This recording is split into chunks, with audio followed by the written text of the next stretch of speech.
We all have friends that found themselves in various predicaments throughout our life.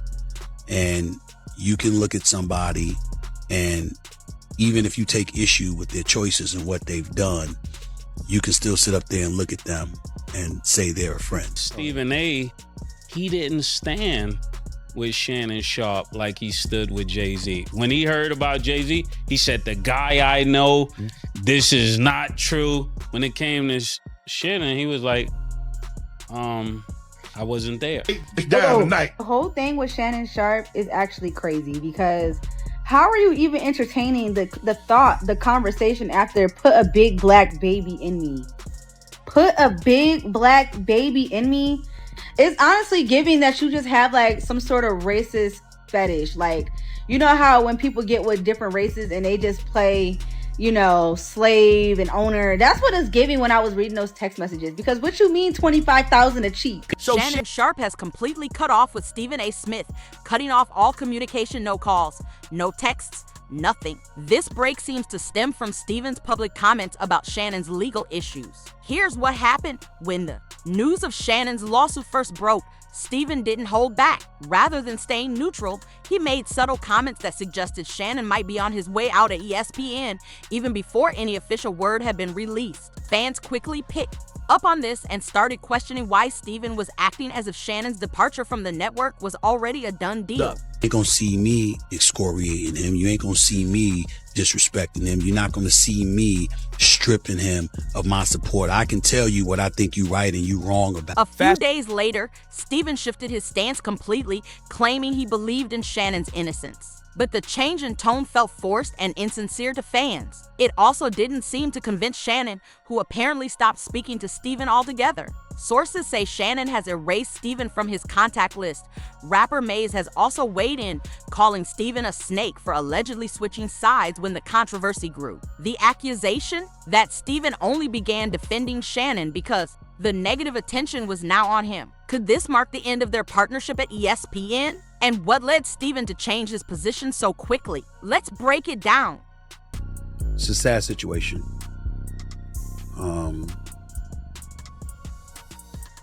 Shannon Sharpe is somebody I work with a couple of days a week. Shannon Sharpe is somebody that I brought to ESPN. To be clear, even though this podcast, this YouTube show is owned and operated by me solely, it doesn't mean that I'm going to be dismissive of ESPN, who employs me in my daytime job on First Take. So I sit here before you today letting you know that they are aware that this is a subject that I was going to broach, because I owe them that courtesy. I am the executive producer of First Take on ESPN. I recruited Shannon. I went and got him and brought him to ESPN. But I'm not the boss. Those are other folks. There are layers to this, and there are certain layers even I am not on. I can tell you, I also spoke as co-chairman of Disney, the boss, Jimmy Pitaro, who made it very, very clear we are taking this matter very seriously, and we are looking into this very, very closely. In my perfect world, he moves on. And somehow, some way, we find this all to be false.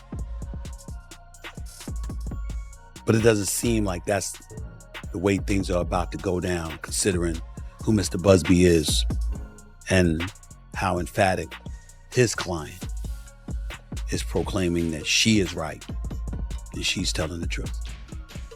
I have no idea what direction ESPN and Walt Disney will go in when it comes to this matter.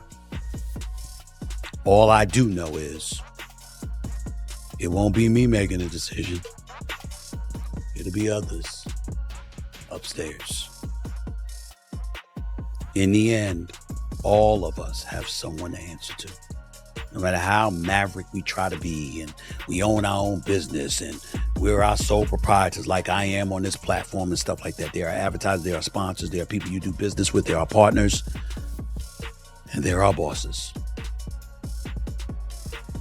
That's the situation, unfortunately, that Shannon Sharpe finds himself in. It's become clear that Shannon hasn't just distanced himself from Steven on air, he's completely cut him off. The rift runs deeper than what's visible to the public. Insiders suggest Shannon feels deeply betrayed by Steven's behavior.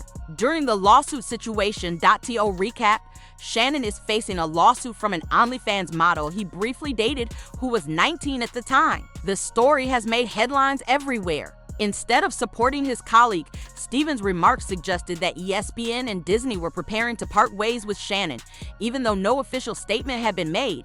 Now, Steven is attempting to publicly support Shannon, but sources close to Shannon say this support came too late. They view it as the final straw. Additionally, reports indicate that Shannon has long suspected that Steven harbored some envy, particularly after the success of Shannon's podcast, Club Shay Shay, which gained significant attention with viral interviews like the one with Cat Williams. As Shannon's profile grew beyond ESPN, some insiders say Steven's attitude started to shift, becoming more dismissive and competitive. This 3-time Super Bowl champion and this Hall of Famer, who emphatically stated to me over the phone how innocent he is of these allegations that have been levied against him, insisting repeatedly that anything you read, anything you see, anything you hear was fully and totally consensual. In the same breath, what's inescapable is that without us knowing all the merits, he was working with Disney, where I've worked since 2003, excluding my departure from 2009 to 2011, when I was gone for those 2 years. Outside of that, I've been at Disney since October of 2003. I know this place. I know the worldwide leader that is ESPN, who's under the umbrella of Disney. And it wasn't difficult for me to figure out what was transpiring. They didn't need any definitive evidence at this particular moment in time about all of that stuff. Once all the things Shannon Sharpe's lawyer put out there, it was uncomfortable to listen to. And it was not something that Walt Disney once associated with its brand. So to have him on the airwaves while all of that stuff was put out there was not something that Disney was going to do. That is what I mean when I say I'm not surprised. Now that all eyes are on him, Stephen A. Smith is trying to backtrack and appear supportive, but Shannon Sharpe isn't buying it. Reports indicate that Shannon is not returning Steven's calls, and sources close to him say he has officially severed ties. No more friendly conversations, no more behind-the-scenes discussions is over. Let's go back to when the controversy surrounding Shannon first emerged. Steven didn't waste any time addressing it on his show. He expressed sympathy for Shannon, but the way he said it suggested that Shannon's career was already over. He didn't stop there. When it was confirmed that Shannon would be stepping away from ESPN, Steven returned to his show, warning viewers that Disney was serious about protecting its brand. He even stated that when someone is seen as a liability, they're finished things. Then took a turn. Steven started to subtly criticize Shannon for his age, implying that Shannon should have known better than to get involved in such a situation. He also took the opportunity to highlight how he personally avoids making those types of mistakes, shifting the focus back to himself. This didn't sit well with fans or public figures like Mays, who accused Steven of throwing Shannon under the bus while trying to maintain a clean image on air. People want to walk around thinking you can do what you want to do when you want to do it. You could your own operation. You don't have to answer to anybody. That's not true. I've had people open their mouth and they've said, Stephen A., you work for ESPN. What kind of control do you really have? This is my podcast. This is my YouTube show. I own this. But if you think for 1 second that I can just do what I want to do, when I want to do it, how I want to do it, and there's not going to be any repercussions, you're clueless. And you're destined to fail and fall on your face. Some people sit up there and they look at me and they say, Stephen A. don't get himself in this kind of trouble. How does he pull it off? Well, first of all, there's certain behaviors and proclivities that you never have to worry about me engaging in. But most importantly than that, I often say this about Walt Disney. I'd rather work for a place with standards than one looking for them. Now, here's where things get interesting. Out of nowhere, Stephen reversed his position. He started publicly supporting Shannon, claiming, I believe he's innocent. However, fans weren't buying the sudden change. They pointed out how Stephen had handled similar situations in the past. For instance, when Jay-Z was linked to serious accusations through a connection with one of Diddy's accusers, Stephen was quick to defend him as if Jay-Z's reputation was personally important to him. But with Shannon, there wasn't the same urgency. While the circumstances were different, many people noticed that Stephen seemed quick to distance himself. Maze even brought it up on his podcast, mentioning that Shannon didn't know all the facts about Jay-Z's case either, but still stood by him immediately. So why didn't Stephen do the same for Shannon, someone he worked with and considered a friend? Then things shifted again. After Maze's comments gained traction online, Stephen changed his tune once more. Now, he's positioning himself as Shannon's biggest supporter. On Big Boy's show, he suggested that Shannon was being set up and hinted that some people have been envious of Shannon, especially since the success of his Club Shay Shay podcast, which gained significant attention after his viral interview. With Cat Williams, however, the public remains unconvinced. Many are calling out Stephen for jumping on the support bandwagon only after facing public backlash. Fans are accusing him of being late to the loyalty conversation and finding it ironic that he's now preaching about standing by someone after being one of the first to step away. They're calling him inconsistent and suggesting that his sudden defense of Shannon only came after Maze exposed how he originally handled the situation. 20 years ago, after an award show, after party, I am not going to sit here and dismiss or excoriate Mr. Busby or his client, who's anonymous at this particular moment in time, and the allegations that she has leveled against Jay-Z. I'm telling you, I've known this man for 25 years.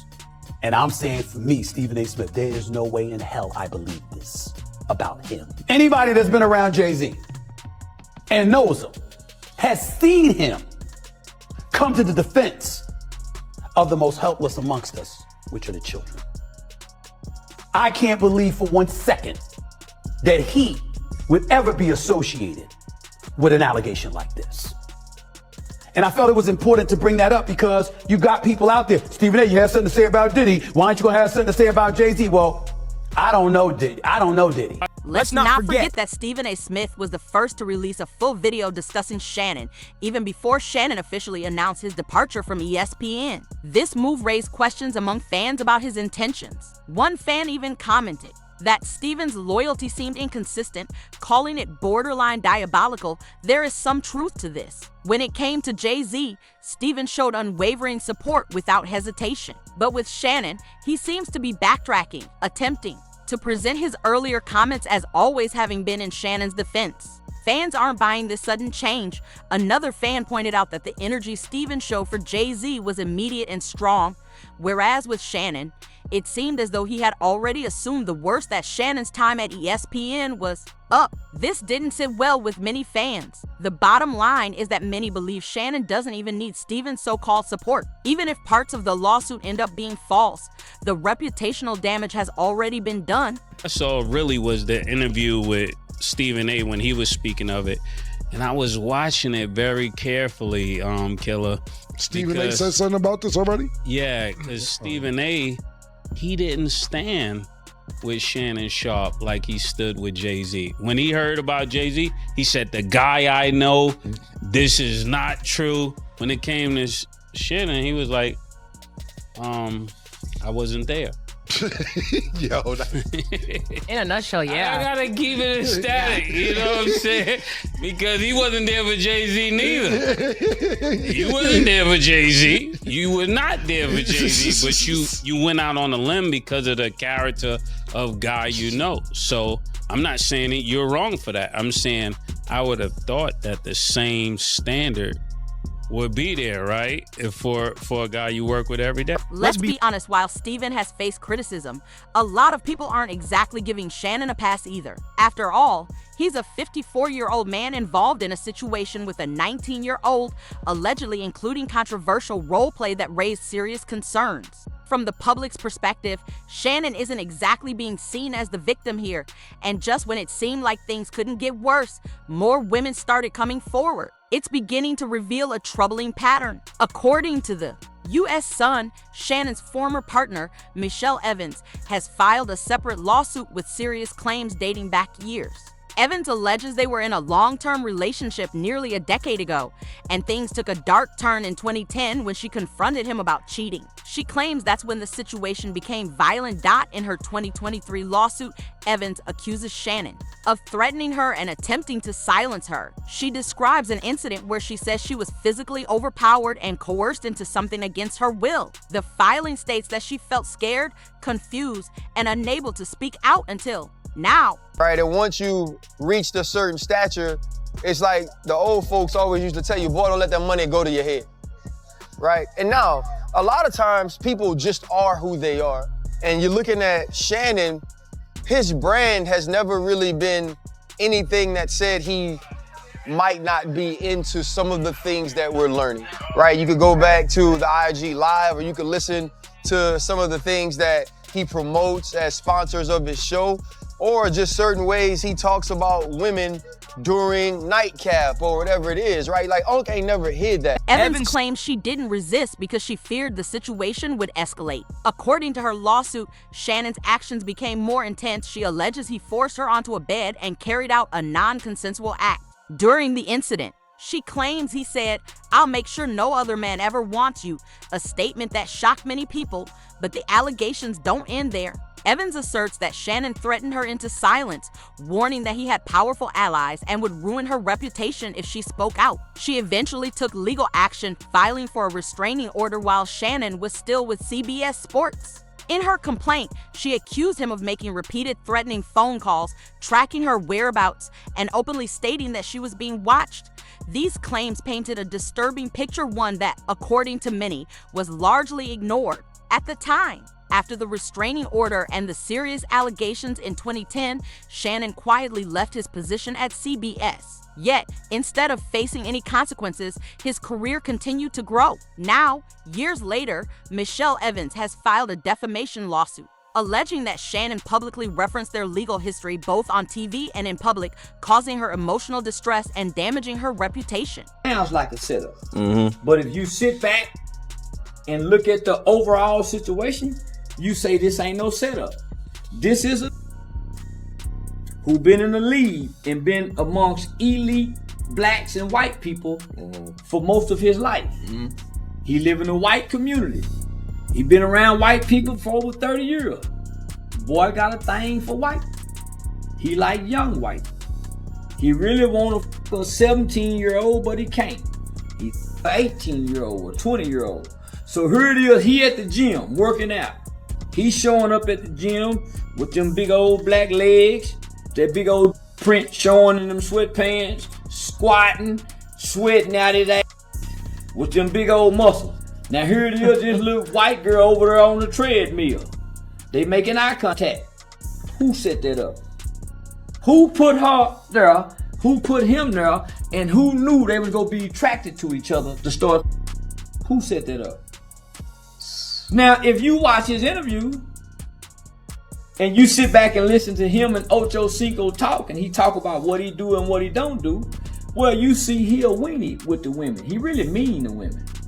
You sit back, man, I don't do this, I don't do. Nah, man, you mean to women. You ain't no Matt. You don't even know how to sweet talk women. So you see, he really a weenie to women.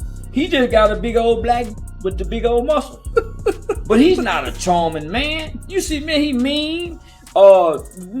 authoritative, and he regimented. No, he's not appealing. So the white girl just playing off the big black. He ain't handsome. He ain't the handsomest big black in the world, and he look like a gorilla. Big black gorilla, silverback. And he mean. So she figures she getting this big black, but in the process of getting this big old black, he mean. You know, I'm gonna choke you when I see you tomorrow. Man, just that's all. Yeah, this is baby. You trying to. So she don't want to be treated like a grown woman. She just wants this big old black and let her be irresponsible. He trying to make her responsible and all that other. So now ain't nobody set that up, man. Michelle Evans is also speaking out in support of Gabriella Zina, the OnlyFans model suing Shannon. Her revelations have sparked outrage among fans. Evans claims that Shannon deliberately exposed Gabriella's identity to discredit her. In an interview with the U.S. Sun, Evans said, "I want people to understand what Shannon did to this woman by doxing her, putting her name and OnlyFans account out there. She called the move horrifying, warning it could have serious consequences." For Gabriella moving forward with these new allegations, public sympathy for Shannon is waning. Fans are noting that these recent claims appear to fit a larger pattern of troubling behavior that's hard to ignore. Even people in the sports industry are weighing in. Former NFL player and ESPN analyst Ryan Clark observed that Shannon's alleged behavior isn't surprising. Considering the bold and sometimes reckless persona he's maintained over the years, Charleston White also offered a blunt opinion, urging people to stop acting like Shannon was set up. He argued that Shannon put himself in this position by getting involved with someone young enough to be his granddaughter. That comment quickly gained attention on social media. Meanwhile, more details about Shannon's alleged behavior behind the scenes are coming to light, presenting an even more troubling picture. One clip that's been gaining traction shows Shannon losing his temper during an April 30th episode of Nightcap with co-host Chad Ochocinco Johnson and guest Joe Johnson. During a conversation about the 2025 NFL Draft, Shannon suddenly snapped, looked off camera, and shouted, "Shut the F up." The outburst was loud, unfiltered, and quickly went viral. People online quickly connected this incident to ongoing discussions about Shannon's emotional state and rumored anger issues. It only adds more fuel to the fire, especially with everything that's surfaced since the lawsuit was filed. Public support for Shannon is now dwindling, with many suggesting that he is finally facing the consequences of his own actions. Meanwhile, Stephen A. Smith isn't helping matters. Fans are criticizing him for being inconsistent, with some even suggesting he's feeding off the drama. Instead of remaining silent or offering private support, Stephen has kept the spotlight on Shannon by discussing the controversy on his show. Fans argue that if Stephen truly cared, he wouldn't be dedicating entire episodes to the situation. He would address things privately and move on. Instead, he spent nearly half an hour on air highlighting how Disney and ESPN don't tolerate such behavior. One fan didn't hold back, saying, "Stephen A. is the type of guy who'd report you to your boss just to take your job. He's born to be a snake." Another added, "If Stephen really wants to help Shannon, he should just stop talking. His constant comments aren't helping at all. Now, we want to hear your thoughts. What do you think about Stephen A. flipping the narrative and suddenly calling Shannon his friend after previously suggesting that Shannon's career was over? Was Maze right? Is Stephen showing double standards and fake loyalty? Let's talk about it in the comments below. If you're here for the drama, the facts, and all the receipts, make sure to like, subscribe, and share this video with someone who needs to be in the loop. Don't forget to hit that notification bell so you never miss an update. Trust us, there's more to come. See you in the next one.